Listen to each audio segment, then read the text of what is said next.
Assalamualaikum warahmatullahi wabarakatuh. Apa kabar sobat sekalian? Semoga baik-baik saja. Jumpa lagi di channel Ramadan ini. Kali ini kita akan membahas berita dan masih hangat diperbincangkan, yaitu tentang video aksi Ismail Bolong ya, yang versi yang baru ya. Setelah kemarin ada juga yang pertama tentang video Ismail Bolong yang menyetor uang ya, sejumlah 6 miliar kepada Kabareskrim. Nah, kemudian setelah itu viral, buru-buru diklarifikasi bahwasanya itu tidak benar gitu ya. Tetapi kita melihat mayoritas netizen lebih percaya pernyataan video yang pertama. Nah, muncul lagi ya video terkait aksi Ismail Bolong ya, yang menghadang patroli petugas KPHP Santan ya, petugas petugas yang ada di pertambangan ya. Nah, ini tentu hal yang mengkonfirmasi sebenarnya pernyataan ataupun klarifikasi yang dianulir oleh Ismail Bolong sendiri, yang menyatakan memang sebenarnya itu menjadi rahasia umum ya. Ini yang sesuai yang dilansir oleh Kaltim Today. Langsung kita baca dan kita ulas. Video aksi Ismail Bolong hadang patroli petugas KPHP Santan di lokasi tambang batubara. Kaltimtoday.co. Video terbaru Ismail Bolong menghadang petugas patroli KPHP Santan beredar. Dalam video tersebut, Ismail Bolong menolak razia yang dilakukan petugas di lokasi tambang batubara. Kepala UPTD KPHP Santan Muhammad Riza Yovani yang dikonfirmasi soal video tersebut mengatakan video itu diambil pada 2019. Namun saat itu dirinya belum bertugas di KPHP Santan. Video tahun 2019, waktu itu saya belum di KPHP Santan, kata Muhammad Riza Yovani.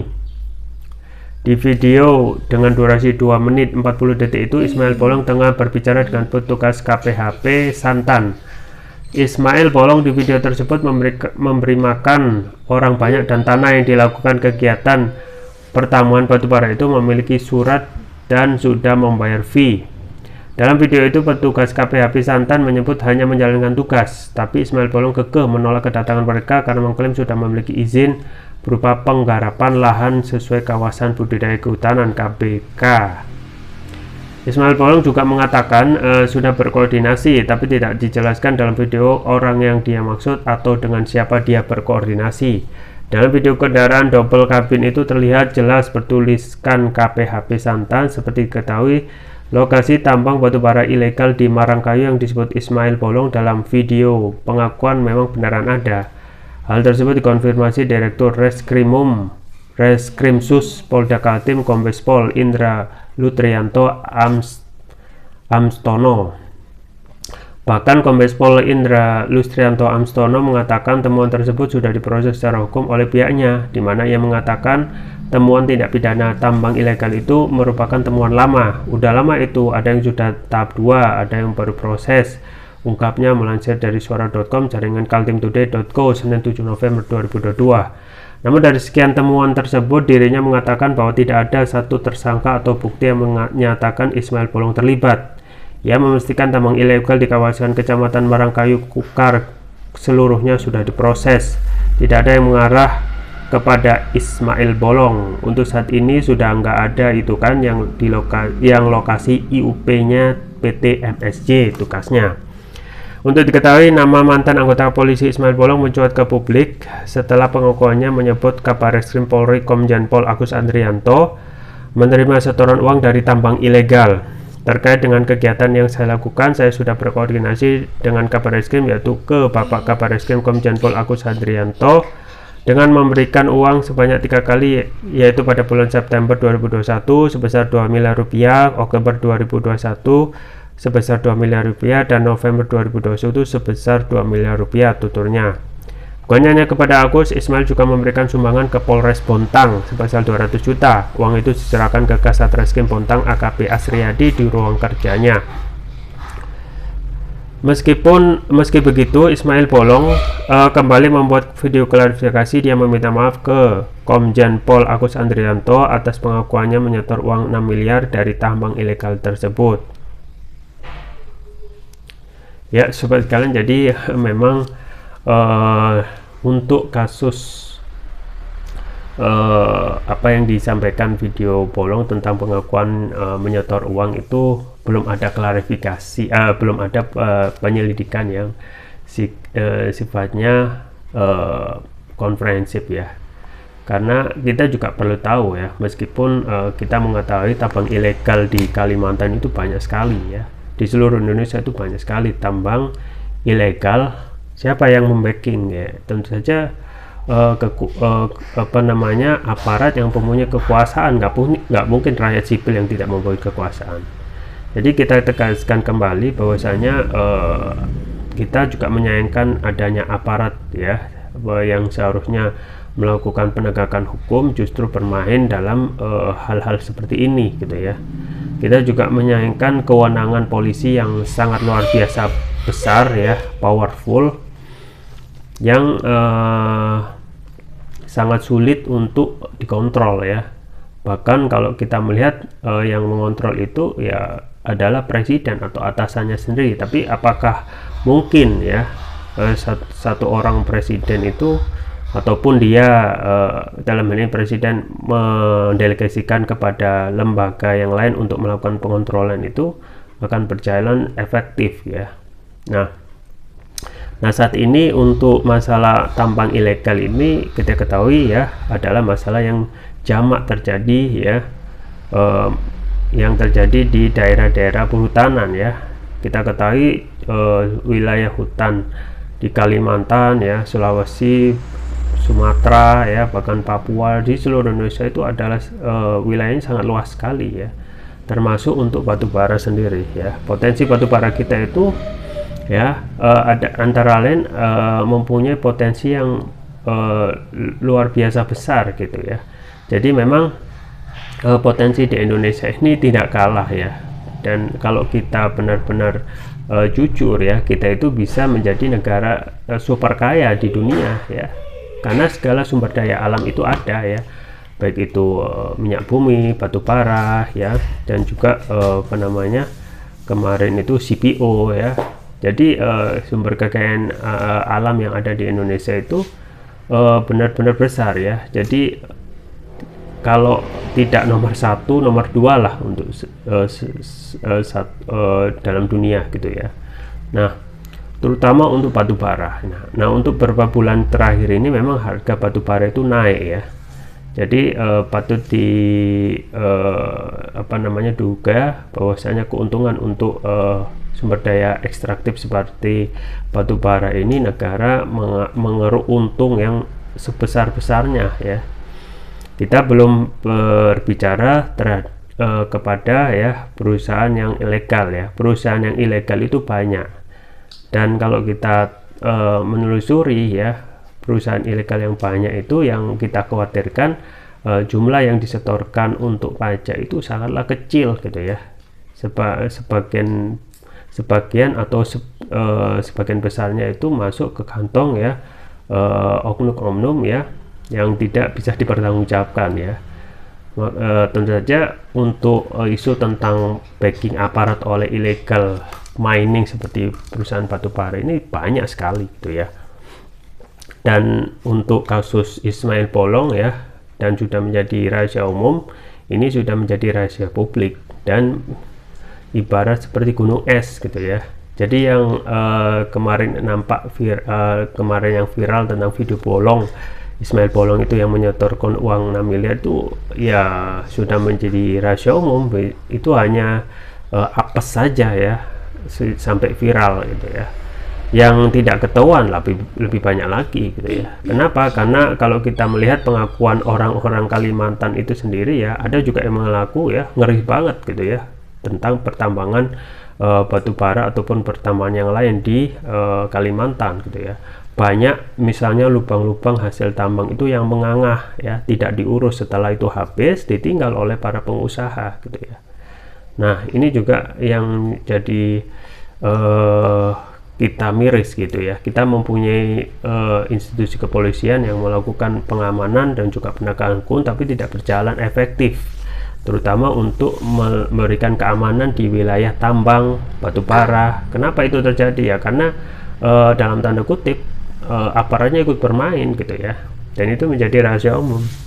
Jadi misalnya untuk kasus Ismail Bolong ini kita patut yakin bahwasanya ini hanya sebagian kecil dari oknum kepolisian yang ikut bermain dalam illegal mining, dalam illegal perusahaan tambang yang ilegal.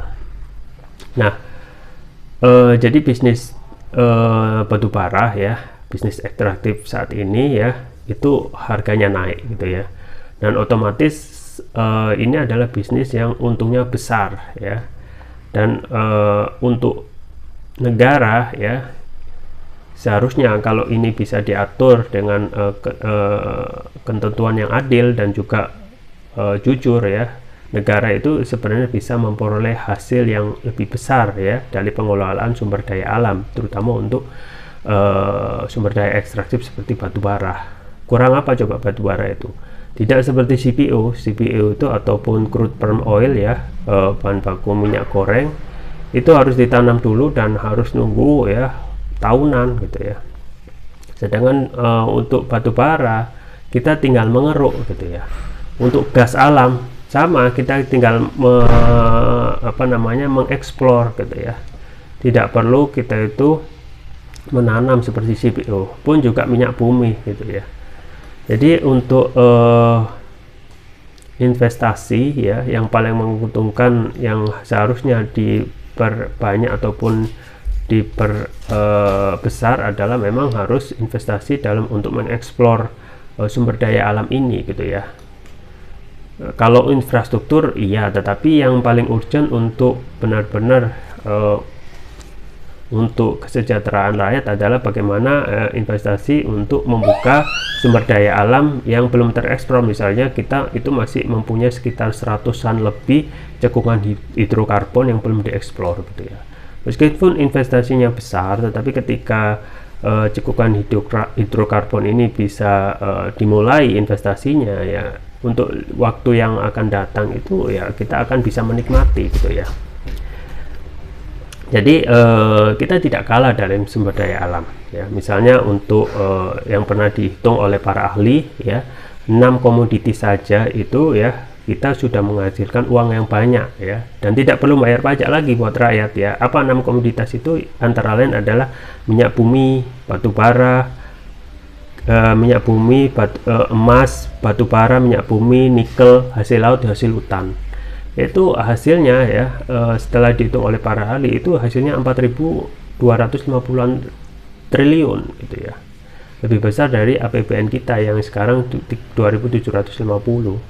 Artinya apa? Artinya kalau kita sudah untuk fokus 6 ini saja ya, belum untuk komunitas yang lain, kita sudah kaya raya, bisa membiayai pendidikan secara gratis sampai tingkat doktor misalnya, bisa membiayai kesehatan tanpa gratis ya, untuk segala bentuk penyakit misalnya, untuk setiap orang baik itu kaya atau miskin misalnya, dan juga untuk biaya kesejahteraan rakyat gitu ya.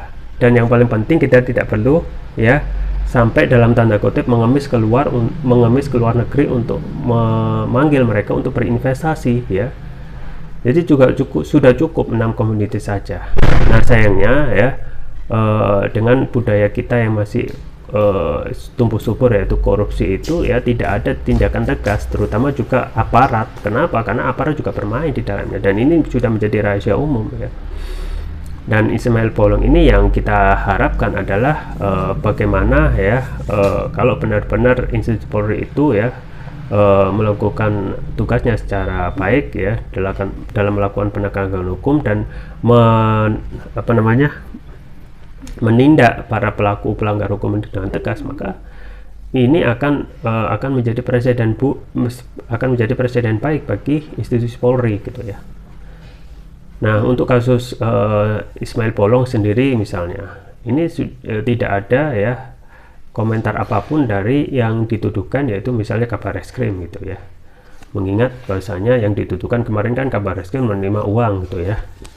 Nah kita kembali kepada adigium yang disampaikan juga oleh Kapolri, bahwasanya ikan yang busuk itu berasal dari kepala ya. Nah bisa saja kenapa ini tidak percaya, kemungkinan ya kepalanya itu juga sama gitu ya kondisinya atau busuk lah. Makanya kita berharap ya sudah cukup lah kita itu 77 tahun itu merdeka ya, tapi kondisi rakyat ini masih sengsara ya. Kenapa? Salah satunya seluruh ya sumber daya alam itu mayoritas tidak didistribusikan merata kepada seluruh rakyat hasilnya itu ya. Nah itu kalau sudah merata ya insya Allah kita akan menjadi negara yang sejahtera, gemari pahlo Cinawi, toto tentrem karto raharjo.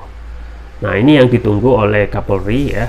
Memang dari awal saya mendukung apa yang disampaikan oleh Pak Kapolri untuk memperbaiki citra dan juga kepercayaan publik ya kepada institusi Polri yang saat ini bertubi-tubi diantem dengan berbagai masalah yang berat gitu ya.